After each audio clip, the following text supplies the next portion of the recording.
It is my real pleasure to speak with Bob Martin. Bob, you have a story as extraordinary as it is inspiring. You were once a high-powered criminal trial lawyer, but your journey took you from the courtroom to the meditation cushion, transforming you into a mindfulness mentor, professor, and author. Your mission is to help others break free from limiting beliefs, live with clarity, and navigate life with wisdom, humor, and ease. Bob, I'm delighted to have you with me today. Welcome. And I am delighted to be here. Thank you so much for the invitation. I'm looking forward for this conversation, Bob, and let's say the overarching theme or topic that I would like to explore with you, at least mainly, is navigating life with ease, with flow, with humor, which is, as you know, not many people's experience of life. So before we go there, I would like you to tell us from. I was reading your story, and you have studied under a 72nd generation Taoist master. For most of us, I think that title, for me, it brings to mind someone very wise and very old, perhaps with a white long beard. But that's all I can imagine. I would like you. Do you want to share with us, perhaps some profound wisdom or teaching that you've learned Oh, from studying? so many. I bet. When I studied with Master Ni, and just think about that 72 generations, that's about 1,400 years of father passing down wisdom to son Yes. over generations. And of course, the Shaolin Temple is where, the TV show Kung Fu was centered. And so, Kung Fu, Tai Chi, the I Ching, all of these are Taoist practices. It's kind of like a sister to Buddhism. And I studied under Master Ni for 6 years. Not that I did not go to the Shaolin Temple. He came to Miami and came, and he had a group there, a Taoist group that he sponsored and taught at. And so he was the transformational mentor that brought me from that world of money and legal to a much happier life. Let's put it that way. But I remember one time we said to him, and I will tell you this, he always chuckled and giggled a lot. He was 72 years old when I met him, and he looked no more than 45. His face was wrinkle-free. He was as supple as a baby. He could sit on his heels, and just amazing. And he was one of those folks who, the moment you met him, you said, this guy's got it. He knows, he understands, and I want to know what he knows. So just feed me, just feed me, please. So one day we asked Master Ni, why do they call you Master? And he said, well, because I have mastered life. And he chuckled and walked away. He was always chuckling. So we got him a little bit later and we said, well, come on now, tell us, what does it mean to master life? And his face became serious and he looked at us and he said, when you can interfere the least and have the desired impact, and when you know what the desired impact is, you have begun to master life. And it just even sends chills down me today. But it's that interfering the least. And, so many of us live feeling that we're responsible for everything. We carry the weight of the world on our shoulders. We exhaust ourselves with work that perhaps is not efficient or effective. And what Taoism really studies is going with the flow. It is not, a God-based religion, although it did come out of the shamanistic traditions of ancient China. But still, it has developed into something which is much more psychological than it is anything else. And what it teaches that going with the flow has a certain trap to it. Most people think when they hear going with the flow, oh, I'll just take my hands off the wheel and, la-di-da-di-da, life is but a dream, merrily, merrily, merrily, I'm floating down the stream. And it's not like that, life's not like that, unfortunately. The stream, if you go with the flow and you use the metaphor of a river, most of us think of floating down a very calm, tranquil river, going with the flow. Yes. But, there are rapids. There is whitewater. There are waterfalls. There are hurricanes. There are floods. There are gentle April rains. There's dew. There's so many different aspects of what the flow is that we have to be sensitive to it, because if I'm in my canoe and the water is calm, that's true. I don't have to pay too much attention to it. But when the water becomes rapid and there's white water, I have to attend to it very carefully. Otherwise, I'll tip over. So there's two different ways of going with the flow, depending on what the flow is. And what Taoism teaches is it teaches not only how to identify the flow in human transactions, but also how to align yourself appropriately with it. If I can use one of my favorite metaphors, imagine that you're out in the ocean and you want to swim into shore. So there's three ways to do it. One, you could panic and probably drown. Not the best way. Two, you could just say, I need to get to shore and I'm going to swim there, and just swim there. Or three, you can take a look and notice that the tide moves toward shore and it moves away from shore, and it alternates. It goes forward and it comes back. So if I'm going to align myself with that, when it's going towards the shore, I'm going to take advantage of it and I'm going to swim with all my might. But when it goes against the shore, I'm not going to fight it. But I'm not going to let it sweep me out to sea either. I want to conserve my energy and use only what's necessary to hold my position, and wait and be patient until the tide changes and is going with me again, and then swim like heck, and then pause and swim like heck. This way I'll get to shore and I'll be energized. I will have been effective in that I achieved my goal.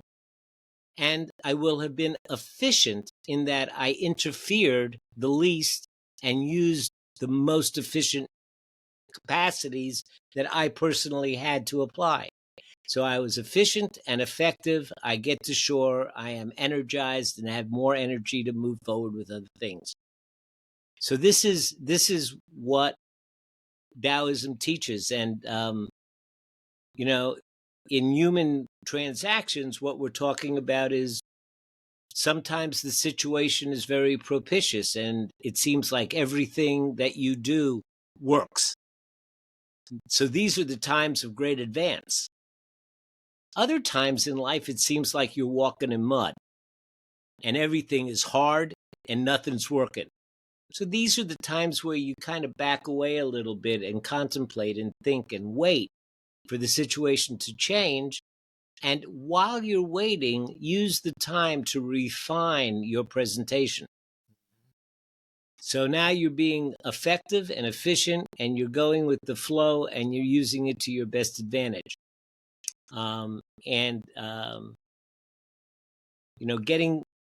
developing that skill. And it is a skill. The good news is that it can be learned. It doesn't come to us naturally, but it can be learned. And living that life is a life that is just a lot easier. Bob, thank you so much for this answer. There were so many things I could start an entirely new podcast conversation from each of them. The one that I really enjoyed, because I hadn't heard this story before, was with the swimmer that wants to reach the shore and observing the tide that changes and using it to their advantage. I suppose from that particular, when you were saying the story, there were two things that came to my mind as probably the challenges with, following through that. The first is to actually realizing that the tide has changed, Mm-hmm. because many of us don't until it is way too obvious. And the second is, okay, the tide has changed. There is, that inner, perhaps, resistance to, feeling passive or feeling powerless or not feeling in control, that may make it difficult to stick to the plan of just maintaining position and waiting for the inevitable Mm-hmm. tide to turn. So these were my two, I think, the challenges. So I would like to hear your wisdom on that. So these challenges you speak of are the result of the conditioning that's been imposed on us throughout our life. It is caused by the filters through which the information, comes into our mind, either through our eyes or our ears or our sense of feelings, but it gets filtered by our conditioning. And it is the conditioning, the idea that something should be a particular way, that causes the difficulty. When I was lawyering, I had another great mentor, Judge Gerald Kogan, who in Miami during those days, in one building, there were 14 felony courtrooms. And on Monday, all of the cases for the week would have to appear and be assigned days or continued or pled out or something. But all of the defendants and all of the lawyers and all of the people that were involved had to be there. It was packed solid. Each courtroom, the air conditioning couldn't even keep up with the body heat. It was like a war zone, except for one, Judge Kogan's. His courtroom was like an oasis. And so I went and I asked him once, I said, Judge Kogan, do you have less cases than everybody else? He goes, no. Matter of fact, I have more. I'm the administrative judge, so I have a greater load. I said, have you ever walked around here on a Monday morning? It's crazy. Your courtroom's like, okay. How do you account for that? And he said, well, Bob, it's like this.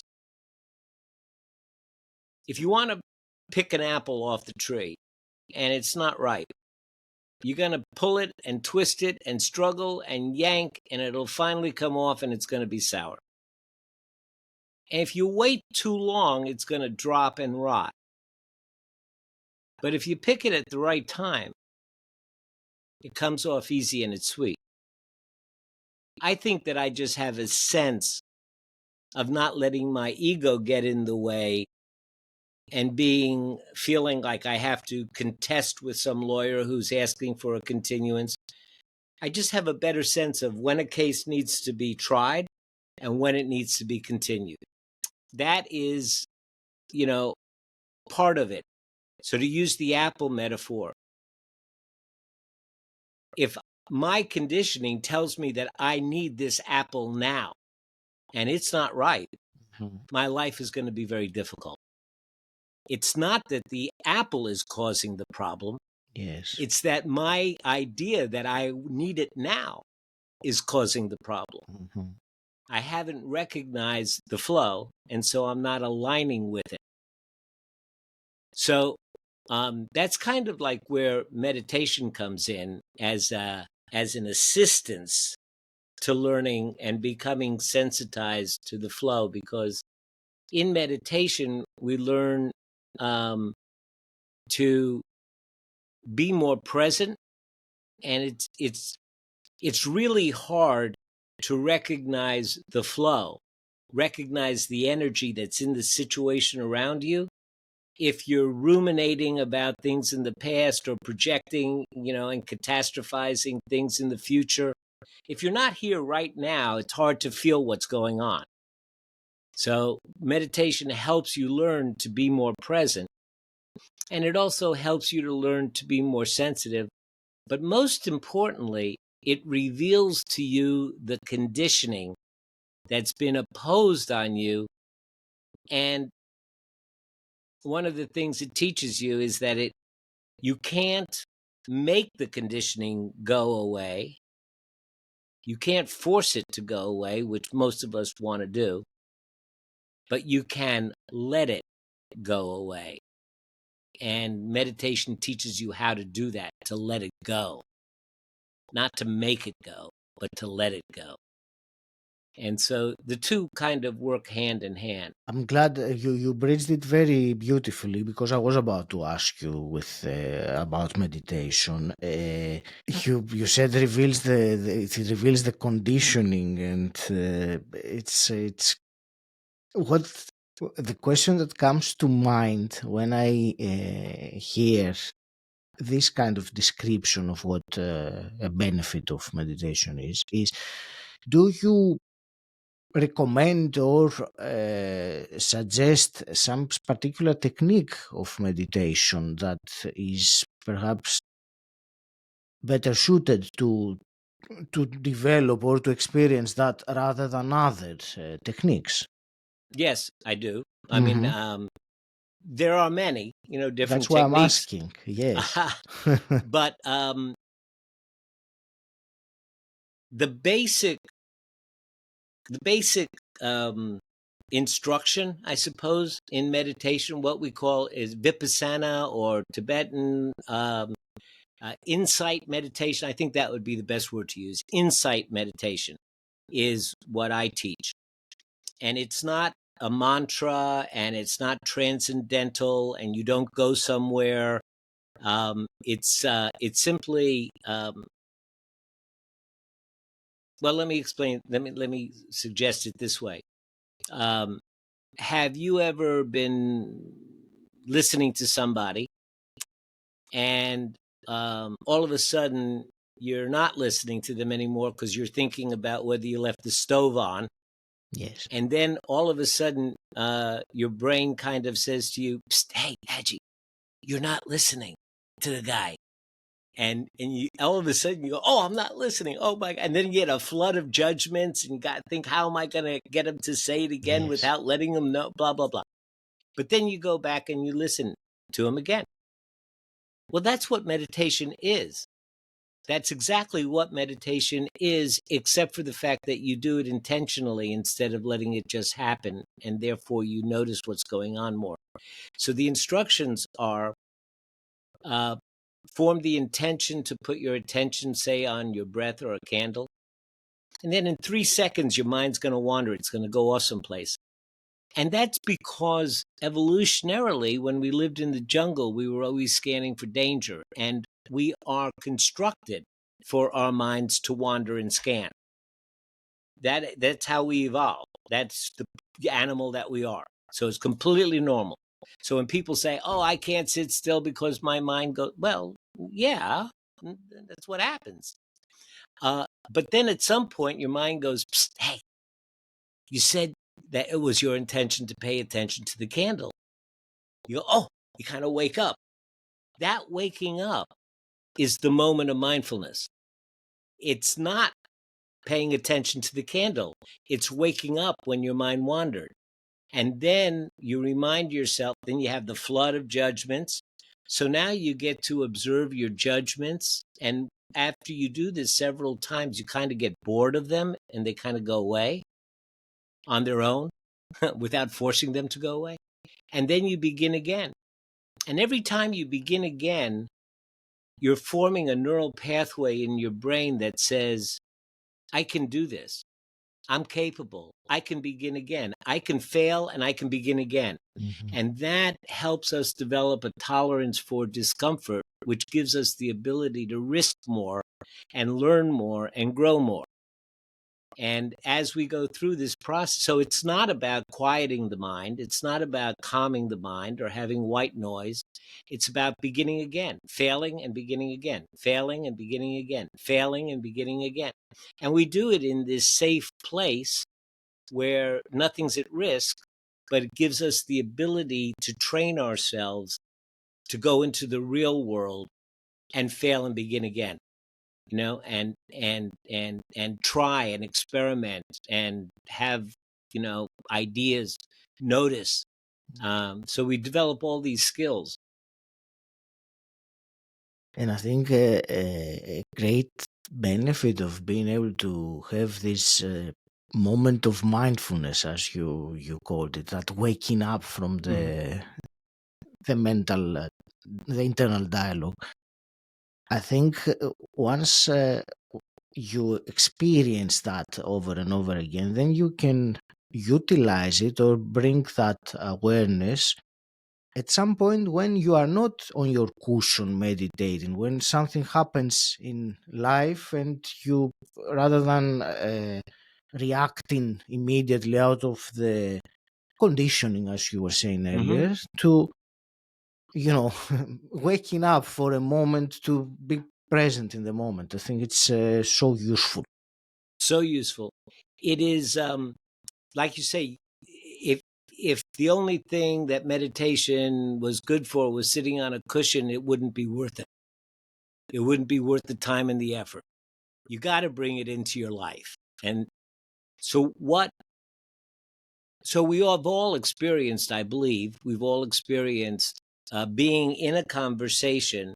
And even as we're speaking and saying one thing, there's a part of our brain that's evaluating. It's saying, oh, this isn't going well. Or I can't wait till I get to the punchline. Or, oh, I think I forgot the punchline.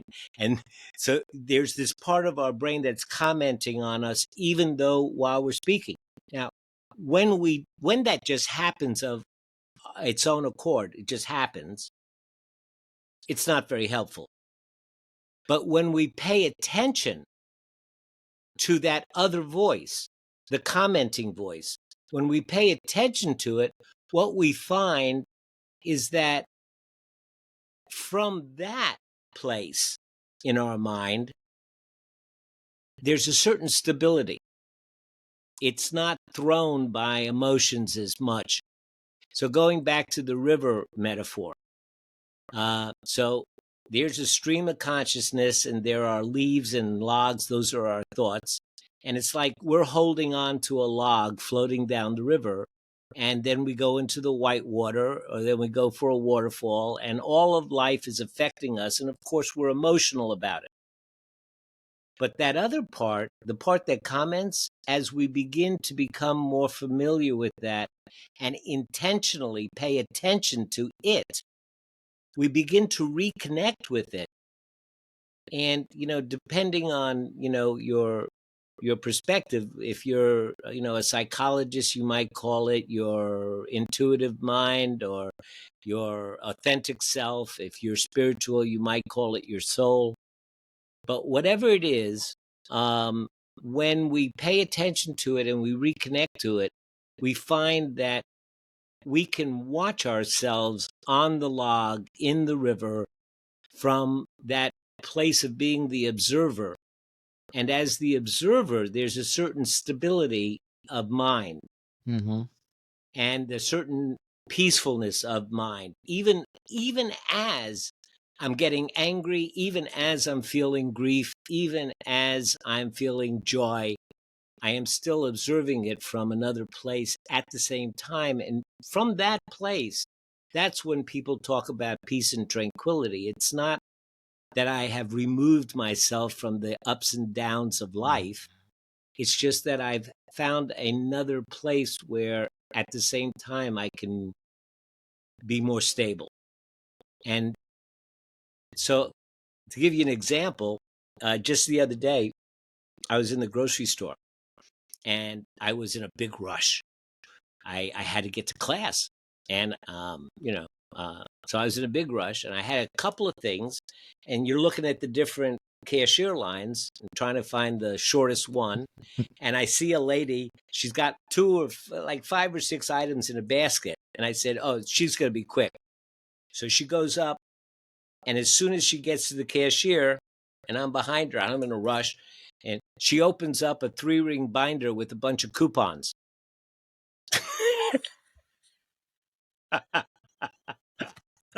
And I go, oh no. So, you have a choice. You can either sit there and grumble and be upset, or pay attention to my breathing. Just go into that, just go back and be the observer and watch myself getting anxious and watching myself being antsy. So the antsiness, just becomes something I'm watching. And that's where I'm coming from. So that's how you take it into your everyday life. And you notice what you're doing, and you notice when you say something that didn't work very well. So maybe the next time you'll say it different, or maybe the next time, or the next time. It's all good. I like that very last comment about the next time or the next time, because it implies that there is a journey there rather than something that is achievable as a result, and from there on it is something different. Bobis, this is a wonderful conversation. Thank you very much for the wisdom that you shared. And there is, I mentioned already that story with that metaphor with the swimmer coming out of the sea is, I believe it is incredible to ponder on and, really think about, reflecting on one's life, perhaps, and periods. Could I add one little thing to that? Absolutely, yes. So most of us are familiar with the symbol of the Tai Chi, the black and the white. Yes. There's the black with the white dot and the white with the black dot. Most of us don't understand what that symbolizes. So the black dot is yin, and the white field is yang. So the seed of yin is in yang, and that seed is going to grow, and yin will take over yang, just as yang will take over yin, and black will turn to white, and white will turn to black. And so the symbol is that the natural way of the universe is that day turns to night, night turns to day, summer turns to winter, and that everything cycles. And what we human beings don't connect to in that metaphor is that good times and bad times also cycle, and times that work and times that don't work also cycle. And so having patience and waiting for the change in energy is what Taoism is all about, and what that symbol reflects. And so it is the symbol of the tide. You said in the very beginning of the conversation there was the phrase interfering the least, and that's what came to mind with that. So thank you very much. Bob, let me ask you, you have a meditation course, and I want to ask, where do you want to direct the listener that has found this wisdom illuminated and wants... Well, I have a website, and it's called awiseandhappylife.com. All one word, awiseandhappylife.com. And on it, I have a couple of ebooks that I've written. They've got plenty of illustrations, and they're fun, about 40 pages, and they're free and downloadable. And it's what is meditation and is it for me? Some 25 relaxation tips is another one. And shortly, I'm going to be putting on some self-assessment quizzes. Everybody loves those, how much do you know about meditation? What do you think about, so there's a lot of fun stuff, and a lot of downloadable videos and stuff. And also, if you're interested in my courses, of course, you can inquire about that. And I'm available for a 15-minute phone call. You can just contact me through the website. Thank you, and I like very much the fun tone that you put in that, because for many people the meditation is something serious. Like, Bob, I have two final quick questions for you that I ask all my Sure. guests, and the first one is, what does personal development mean? Becoming who you really are. And hypothetically speaking, if you could go back in time and meet your 18-year-old self, what's one piece of advice you would give him? My 18-year-old self was a pretty arrogant football player. To tell you the truth, I don't think there's anything that I could say to my 18-year-old who would take it and use it. Yes. You have to be weathered a little bit before it all makes sense. But if I could say anything at all, I would say, just remember that every day of your life, you're trading a day of your life for that day. So, make it, leave, and all that you're going to leave in that day is whatever you leave in it. So leave something good in it. Very wise. That is profound indeed. Well, thank you. Bob, I want to thank you very much for this conversation. There was, I learned many things. I took a lot of notes, and I really appreciated the way that you describe these concepts with stories, because they are so relatable and very useful to, to use as reflection. I will leave it to you for your final parting wisdom to the listeners. You have a responsibility to beauty. The world throws so much, pardon my expression, so much crap at us that it is constantly stimulating our flight-fight response. The thing that ameliorates our fight-flight response is our rest and digest, our connection, our sense of spirituality, and they occur in different parts of the brain. Beauty stimulates the other side of the brain and balances off the crap that the world sends at us. We have a responsibility to intentionally bring beauty into our lives on a regular basis. Otherwise, we go down the rabbit hole.